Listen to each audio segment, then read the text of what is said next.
په سورة البقره کې الله عز وجل د همدغه منافقینو یا یهودانو د خولې څخه دا خبرې حکایت کړي دي، یا د مفسدینو د خولې څخه الله عز وجل په سورة البقره کې حکایت کوي چې په هغه زمانه کې منافقین مفسدین وو. وَإِذَا قِيلَ لَهُمْ لَا تُفْسِدُوا فِي الْأَرْضِ قَالُوا إِنَّمَا نَحْنُ مُصْلِحُونَ. الله فرمای وَإِذَا هر کله قیل چې وبویل سول لهم دغه منافقینو ته، دغه دوه مخو خلکو ته، دغه دوه مخي سیاست چې به په مدینه منوره کې مختبه وي.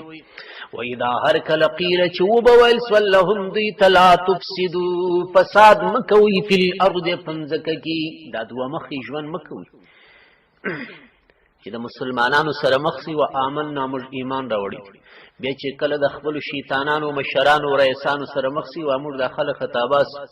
وإذا خلوا إلى شياطينهم قالوا إنا معكم إنما نحن مستهزئون. د منافقین عادت تا و چې د مسلمانانو سره به مخ سول نو به ویل چې موږ ایمان راوړي دي، چې کله به یوازې سول د خپل شیطانانو مشرانو سره نو دوی به ویل چې موږ انا معکم مستاسی سره. نو مسلمانانو ته بیا ولي وای چې موږ مسلمانان دي، وای موږ په هغه باندې ټوکې او ملنډې او پسخندونه او الله یستهزئ بهم. الله فرمایي زبدی ته سزا د دوی د استهزاء ورکم. ويمدهم الله وختنی ټور کوي دوی ته فی طغیانهم یعمهون، په خپل سرکشي کې سرګردان دي.